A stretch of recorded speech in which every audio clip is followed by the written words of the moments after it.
Oke, kita akan mulai.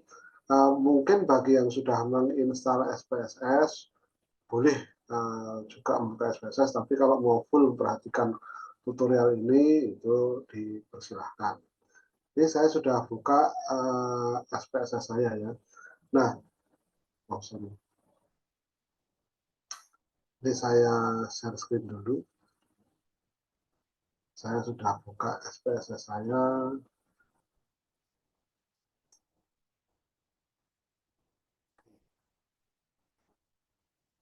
Jadi kalau Anda amati sebenarnya kalau dari tampilan penggunaan data SPSS yang biasanya kode file untuk nanti menyimpan itu namanya SAV itu mirip sekali dengan Excel, ya, mirip sekali dengan Excel. Jadi ini seperti ini, kemudian di atas ini toolbar ada file yang isinya nanti untuk menyimpan ya, filenya ada untuk menyimpan, kemudian ada edit, view, data, transform, analyze, dan lain-lain. Yang sering nanti kita gunakan ya file, kemudian analyze. Ya. Nah di analyze ini kalau kemarin Anda lihat Excel ada beberapa modul, di SPSS ini modulnya lebih lengkap ya. Dan regresi yang kita gunakan dalam mata kuliah ekonometrika ini hanya satu dari sekian modul yang ada dalam software SPSS. Jadi regresi ini hanya salah satunya, gitu ya. Oke, saya akan mulai dari cara mengisi data. Nah, Anda lihat di sebelah kiri bawah ini, di sini ada data view, ada variable view. Ya. Sebenarnya data view ini untuk nanti munculnya angka, variable view ini untuk menamai nama variabel. Misalnya kita punya variabel ini name, katakanlah variabelnya namanya ini saya sesuaikan aja dengan apa namanya yang akan kita estimasi nanti ya, permintaan mobil,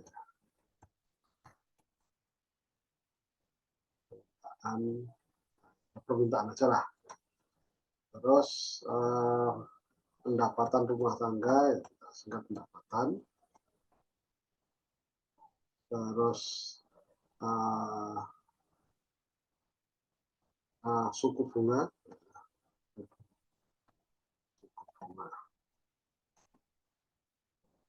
Ini. Nah, type di sini di dalam variable view ini ada name, ini berarti nama variabel, ada type, width, macam-macam lah, decimals, ya, kolom macam-macam. Yang penting di sini di sisi yang pertama type ini jenis datanya. Karena kadang-kadang nanti dalam beberapa case akan muncul type. Nah ini sebenarnya ini jenis data itu ini ada numerik berarti angka ya. Kemudian nanti ada string ini biasanya apa namanya? Kalau variabelnya katakanlah bentuknya narasi ya, narasi itu string tapi jarang kita gunakan. Nah, jadi usahakan data di sini bentuk dicek itu bentuknya numerik ya, bentuknya numerik. Ini sudah oke. Kemudian kelebaran width itu berarti nanti bisa sampai angka berapa. Kalau 8 berarti ratusan juta ya, ratusan juta. Kemudian desimal nanti kalau ada berapa angka di belakang koma itu muncul. Biasanya ini sudah tersetting seperti ini, jadi Anda tidak perlu mengubah di sini. Jadi otomatis ini sudah disetting oleh SPSS. Nah sekarang kita lihat. Nah, di data view, di sini sudah muncul nama variabel, misalnya ini yang mau kita estimasi. Jadi permintaan pendapatan suku bunga. Ada dua cara. Cara pertama untuk mengisi ya sudah, kita kemudian isi aja di sini ya permintaan 230 ya kita ketik biasa ya. 410, 500, 350 dan seterusnya. Pendapatan misalnya apa namanya 200 misalnya ya, ini angkanya hipotetikal,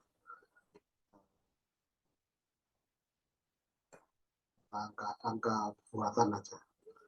Terus ini suku bunga, suku bunga persen ya,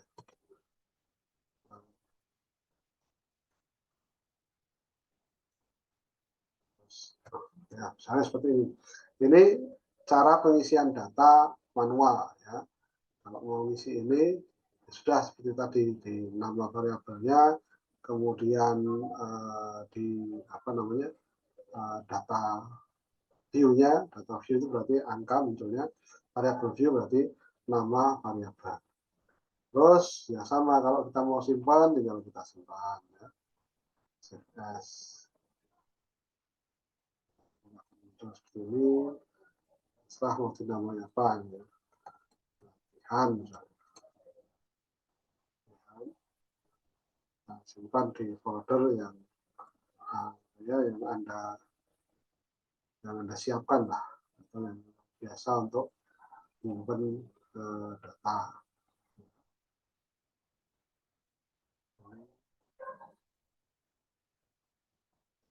Seperti ini sudah berubah ini dari latihan 1 SAP. Ini cara pertama ya. Cara kedua, ini saya stop share dulu. Cara kedua adalah seringkali database kita, terutama nanti kalau Anda nulis skripsi ya, itu database-nya pertama biasanya ketika Anda coding data atau menyimpan data dan lain sebagainya itu Anda menggunakan Excel. Jadi nanti data asli itu berada dalam atau di Excel. Kalau seperti itu bisa di copy. Jadi saya stop share dulu. Ini saya tunjukkan data kita ya, data yang mau kita estimasi. Nanti saya kirimi datanya, nanti saya kirim kalau mau latihan di rumah, saya kirimi. Nah, di sini ada data real, ini bukan data hipotetikal, kalau ini data real. Data real permintaan mobil penumpang di Amerika Serikat tahun 1971 sampai dengan tahun 1986 ya. Ini time series-nya ada 15 berarti N-nya. Nah, di sini ada data mobil penumpang, ini berarti permintaan terhadap mobil penumpang, kemudian indeks harga konsumen ya. Nah, kemudian ini pendapatan rumah tangga, dan ini data suku bunga. Pendapatan rumah tangga dari tahun sama 71 sampai 86, ini suku bunga di Amerika dari tahun 71 sampai 86. Nah, kalau basis datanya seperti ini, ya, kita tinggal copy saja, kemudian kita pindah ke SPSS yang tadi. Ya, misalnya ini kita blok dulu, terus kita copy. Ini stop share dulu. Sini. Nah, ini kita tumpuk ya saya. Kita tumpuk, ini kita pindah ke sini. Master. Nah, ini data tadi kita pindah. Jadi kita copy, ya, copy biasa lah. Nah, terus itu sudah permintaan, sekarang kita copy.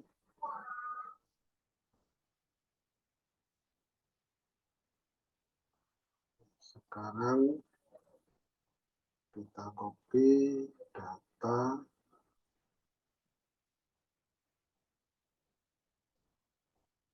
tadi data permintaan mobil penumpang sudah, terus kita copy data pendapatan rumah tangga. Ini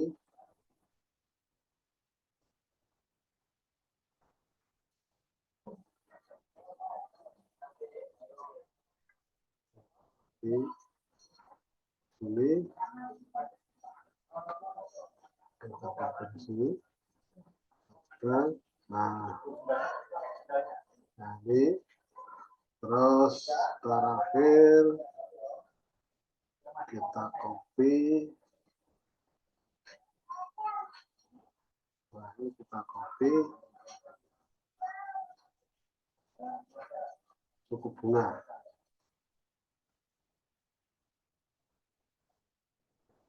Ini suku bunga.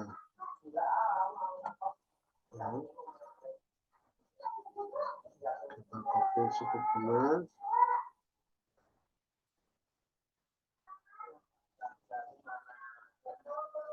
Nah,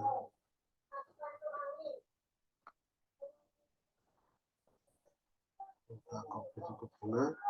Oke. Nah, sekarang ini tahunnya nggak usah kita apa namanya munculkan di sini ya, karena toh nanti juga nggak akan kita ulangi. Tapi tadi kita tahu itu data tahun 71 sampai dengan tahun 86. Nah, ini cara mengentry data dalam SPSS. Jadi caranya seperti ini. Kebetulan datanya juga sama, karakteristiknya dengan data tugas Anda itu time series ya. Terus sekarang kita lihat persamaannya atau model ekonometrikanya. Ya. Ada model ekonometrikanya. Nah, ini model ekonometrikanya. Nah, model ekonometrika yang mau kita estimasi, ini sesuai teori juga ya. Jadi teorinya adalah masih sama pakai teori permintaan dari MPC, marginal propensity to consume. Tapi di sini kita akan coba latihan untuk multiple regression, regresi berganda. Kenapa regresi berganda? Karena di sini ada dua variabel independen. Variabel independen pertama adalah pendapatan rumah tangga, ya. Kemudian variabel independen yang kedua adalah suku bunga. Teorinya masih sama. Bagaimana kemudian Anda menjelaskan hubungan antara permintaan mobil penumpang dengan pendapatan rumah tangga dan suku bunga? Apakah pendapatan rumah tangga dan suku bunga ini mempengaruhi permintaan mobil penumpang? Teorinya kalau kita pakai MPC masih relevan ya. Kemudian loh ini kok ada suku bunga? Ingat apa namanya ketika seorang ketika beli mobil karena industri jasa keuangan itu makin tumbuh, itu kan bisa beli mobil dengan cara kredit. Mobil dengan cara kredit itu berarti kalau suku bunga naik, ya, kalau suku bunga naik, otomatis kredit mobil itu jadi mahal, ya kan? Karena kalau kita mau beli mobil dengan cara kredit, kita kan harus bayar bunga ke bank tempat kita pinjam atau mungkin sekarang leasing ya. Tapi tahun 70-an ini belum ada leasing ya ke bank tadi. Apa? Kita kalau pinjam ke bank kan berarti harus bayar bunga. Kalau bunganya tinggi, otomatis duit uang yang kita keluarkan untuk beli mobil itu kan akan lebih mahal, lebih banyak duit yang keluar. Tetapi kalau suku bunganya turun, maka uang yang kita keluarkan untuk beli mobil itu juga akan turun. Maka di sini permintaan mobil penumpang ya sebagai variabel dependen atau sebagai Y, kemudian pendapatan rumah tangga adalah X1 dan suku bunga sebagai X2. Atau X1 itu berarti variabel independen 1, suku bunga X2 itu berarti variabel independen 2. Nah, kemudian bagaimana kita mengharapkan ekspektasi apa yang kita harapkan dari koefisien regresinya? Apakah positif atau negatif? Arahnya sama atau beda? Sesuai dengan teori, sesuai dengan karena ini kalau teorinya kan teori permintaan penawaran. Pada saat pendapatan naik, ya, pendapatan naik, maka permintaan mobil penumpang kan juga akan naik. Karena apa? Karena ya orang jadi punya duit buat beli mobil. Jadi kalau pendapatan rumah tangga naik, permintaan mobil penumpang naik, secara rata-rata akan naik. Tapi kalau suku bunga naik, maka permintaan mobil penumpang ini turun. Kenapa? Karena orang malas beli mobil. Kenapa? Kalau dia mau kredit kan duit yang dikeluarkan lebih banyak. Ya, karena harus bayar bunga tadi yang meningkat tadi. Nah, ini penjelasan teoritis dari model ekonometrika kita. Sudah saya jelaskan kemarin ketika kita ketemu di kelas ya. Jadi model ekonometrika itu akan sangat tergantung pada teori yang menjadi framework atau rangka dari model tersebut. Jadi Anda tidak bisa apa namanya bikin hubungan antara variabel tanpa teori itu tidak bisa. Jadi apa namanya dalam sebuah model estimasi model ekonometrika itu harus ada teori yang menjadi framework. Ya. Jadi ini modelnya ya, ini modelnya. Nah, sekarang kita akan estimasi. Kita akan estimasi. Ya. Estimasi kita balik dulu ke SPSS-nya. Ya. Kita di sini. Nah, kalau dalam dalam regresi, ya, dalam SPSS, sorry maaf, dalam SPSS, ketika kita akan mengestimasi, ya tadi sudah saya kenalkan, toolbar di sini ada file, ada edit, ada view, ada data, ada transform, ada analyze. Nah, ketika kita mengestimasi, kita gunakan analyze. Klik analyze. Ya. Nah, di sini kan ada banyak modul ini ya, ada banyak modul. Kita pilih yang regression. Sama kayak di Excel kemarin kan, kita ada beberapa modul. Regression, terus kita pilih yang linear. Regresi linear. Nah, keunggulan dari SPSS dibandingkan dengan Excel, kemarin kesulitannya kalau pakai Excel kan Anda harus memblok variabelnya ya, kadang-kadang meleset macam-macam. Kalau di SPSS tidak perlu karena sudah disediakan kolom di sini. Jadi tinggal tadi variabel dependensinya apa? Permintaan, ya, permintaan dari mobil kita masukkan di sini permintaan mobil ya, sebagai variabel dependen. Variabel independennya kan ada dua tadi, ada pendapatan sebagai X1, variabel independen 1, dan suku bunga sebagai variabel independen 2 atau X2. Maka dua-duanya kita masukkan pendapatan X1, suku bunga sebagai X2. Ini nah, jadi sudah terisi semua, dependen variabel terisi, permintaan, independen variabelnya juga terisi suku bunga. Terus langsung kita klik OK.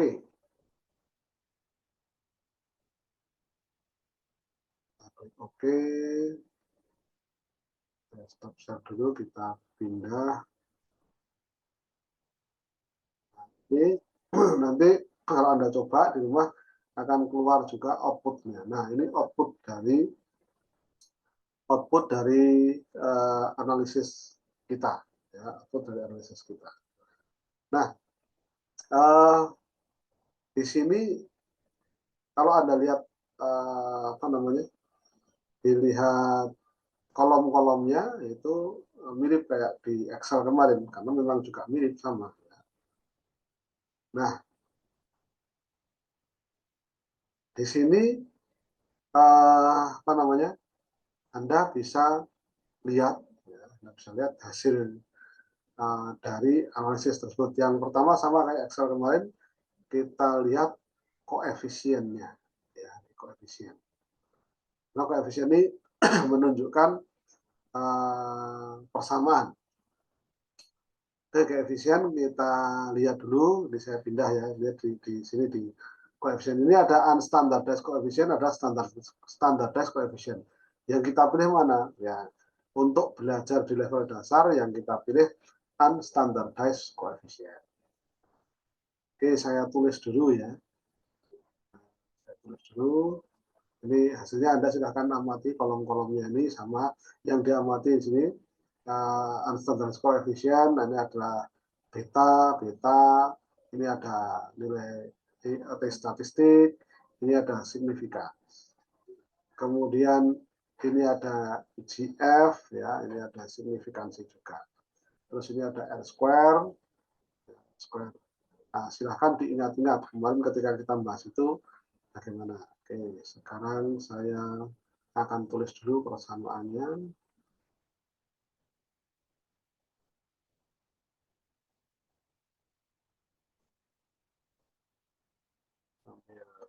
Apa namanya? Pelajari dulu, dipahamkan di situ. Saya substitusikan dulu angka-angkanya tadi ya.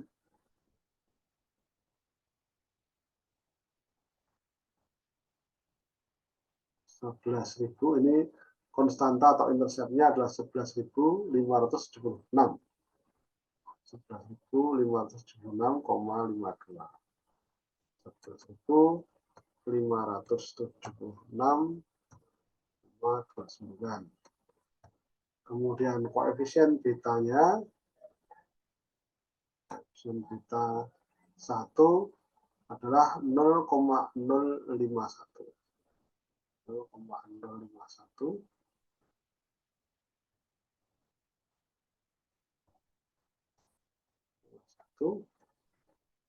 Pendapatan, kemudian untuk koefisien regresi suku bunga, itu minus 3,052. Minus 3,502.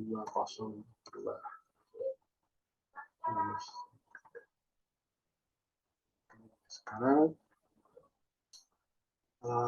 cek dulu minus DT. Sekarang saya akan stop share dulu SPSS-nya. Di sini saya tulis persamaannya di PowerPoint ya.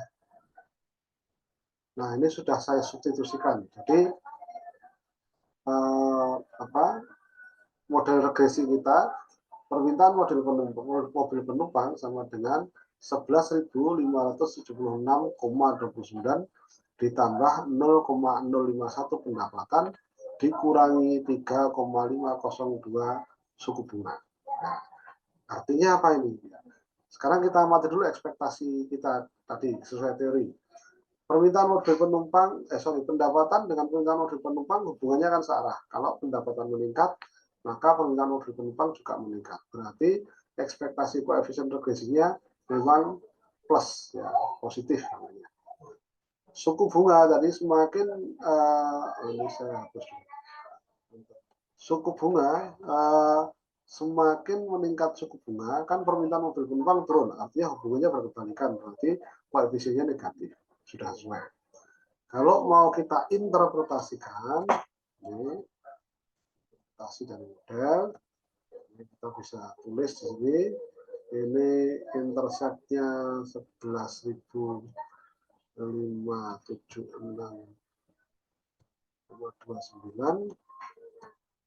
Artinya pada saat pendapatan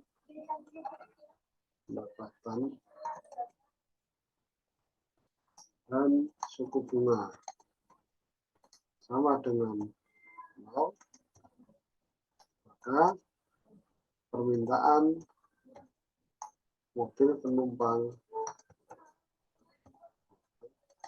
rata sebesar 11.576 unit. Terus koefisien regresi 0,051, ya, artinya pada saat pendapatan rumah tangga tadi meningkat rata-rata besar 1 US dollar, pokoknya karena ini US dollar, maka permintaan mobil penumpang meningkat rata-rata sebesar 0,051 unit. Ini juga bisa diartikan begini, artinya bagian pendapatan yang digunakan untuk beli mobil itu ya sebenarnya hanya sebesar 0,051. Terus ini minus 3,502, artinya koefisien ini ya, pada saat suku bunga meningkat sebesar, suku bunga itu kan persen ya, 1%, maka permintaan mobil penumpang turun sebesar 3,502 0,502 unit.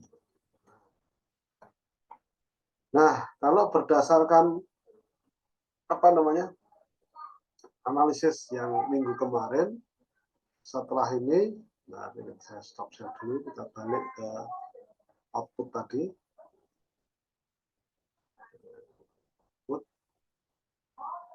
Setelah koefisien regresinya kita analisis, yang berikutnya kita lihat adalah T statistik. Ya, T statistik. Ingat kemarin T statistik itu angkanya dari mulai minus 2 sampai dengan atau nilainya antara minus 2 sampai dengan 2.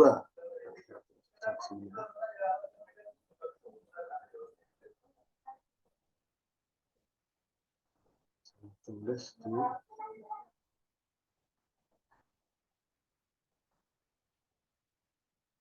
sini. Slide dulu.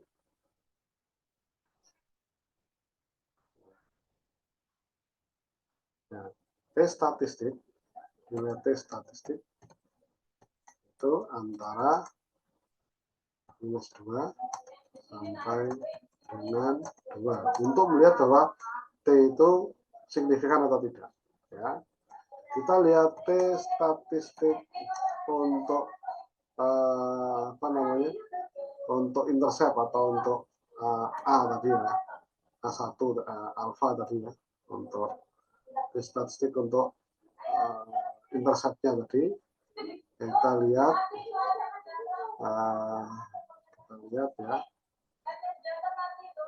kita lihat sini ya. Nah, ini testasinya 13,484. Berarti ini kan nilainya di atas 2. Ya, di atas 2. Berarti signifikan. Nah, kita cek ulang. Signifikansinya 0,000. Ya, berarti dia lebih kecil dari 0,05. Atau kalau mau kita lihat lebih kecil juga dari 0,01 ya 99%. Bahkan kalau kita pakai 10% pun 0,10 dia masih signifikan lebih kecil. Berarti kita bisa menyimpulkan ini signifikan secara statistik untuk konstanta untuk intercept. Nah, terus kita ke variabel independen 1, yaitu pendapatan. Pendapatan ini T statistiknya 1,316. Berarti lebih kecil dari 2. Terus kemudian signifikansinya ini 0,211. Berarti signifikansinya lebih besar daripada 0,01, lebih besar daripada 0,05, dan juga lebih besar daripada 0,1. Ya, besar dari 1%, 5%, maupun 10%. Berarti ini tidak signifikan. Ya. Nah, padahal ini variabel yang tadi secara teoritis kan dia malah justru menjelaskan tentang teori, karena dia yang menunjukkan apa namanya teori MPC ya. MPC kan pendapatan oleh konsumsi, tapi ternyata dia nggak signifikan. Maka kita bisa menyimpulkan pendapatan itu sebenarnya tidak berpengaruh pada konsumsi. Dalam kasus ini ya, dalam kasus permintaan mobil di Amerika ini. Terus kita lihat apa namanya yang berikutnya, suku bunga. Suku bunga kita amati T statistiknya adalah minus 2,810. Nah, minus 2,810. Berarti ini lebih kecil dibandingkan minus 2 kan, lebih kecil ya. Kalau bilangan negatif kan semakin itu semakin ke kiri. Minus ini kan letaknya di kiri angka minus 2. Berarti dia masuk, bayangkan kemarin saya gambarkan kurvanya ini ya. Nanti masuk ke daerah yang signifikan. Terus kita amati lagi apa namanya signifikansinya 0,015. 0,015 itu lebih kecil dibandingkan 0,05. Ya, 0,05. Dan ini kan 0,015. 0,05. Berarti dia signifikan secara statistik. Tapi bunganya negatif, berarti dari persamaan kita, ya persamaan kita lihat dulu, saya stop share.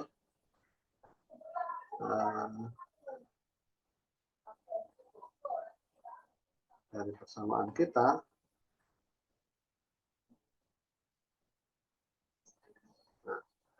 di persamaan ini suku bunga ini memang berpengaruh pada permintaan mobil penumpang, tapi pengaruhnya negatif tadi ya. Jadi yang bermakna ini ketika suku bunga meningkat 1%, maka permintaan mobil penumpang turun sebesar 3,502 unit. Ya. Yang permintaan yang dari sisi pendapatan ini jadi nggak bermakna karena tadi T-nya tidak signifikan. Ya. T-nya kan nilai T statistiknya kan tadi tidak signifikan. Jadi ini tidak bermakna ujian hipotesisnya. Nah, terus kita lihat sekarang dari sisi R square-nya, R kuadrat, koefisien determinasi. R square atau R kuadrat ini nilainya 0,378. Ya, berarti bisa dimaknai bahwa apa kemarin maknanya? Bahwa perubahan dari variabel pendapatan dan suku bunga itu menjelaskan perubahan dari variabel variabel permintaan terhadap mobil penumpang. Yang bisa kita maknai kan begitu. Ya.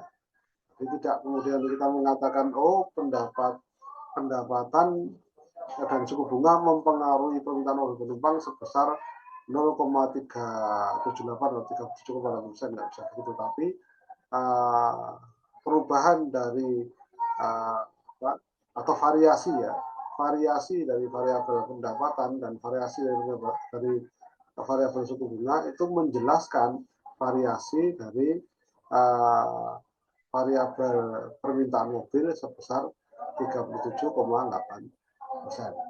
atau 0,378. Ini kan kalau Anda analisis kan kecil sekali Pak ya.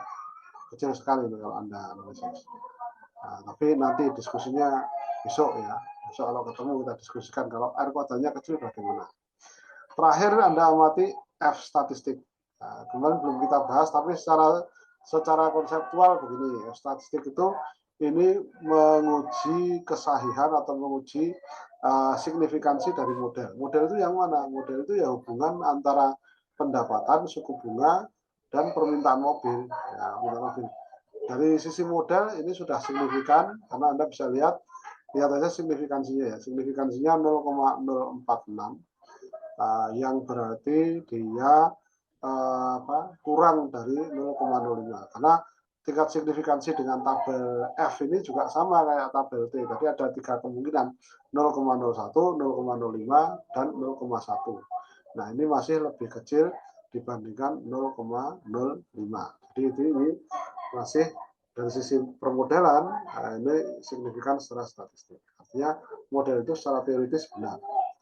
Nah kita dalam analisis ini masih punya catatan gitu ya. Catatannya apa? Catatannya karena satu variabel yang seharusnya secara teori itu kuat itu ternyata tidak berpengaruh signifikan. Oke, itu tutorialnya. Jadi Anda sudah dapat tutorialnya tadi. Secara kalau penjelasan interpretasi tadi kan sebenarnya konseptual. Kalau ini masih belum jelas, nanti ketemu di kelas kita diskusikan lagi. Yang jelas tutorial dari SPSS-nya sudah saya sampaikan gitu ya. Oke, pertanyaan nanti kita diskusikan setelah UTS ya untuk penjelasan ini. Yang jelas tutorial software-nya dulu. Demikian dari saya. Terima kasih. Assalamualaikum warahmatullahi wabarakatuh. Waalaikumsalam. Waalaikumsalam warahmatullahi wabarakatuh. Makasih Pak. Terima kasih, Pak. Ya. Makasih Pak. Ya.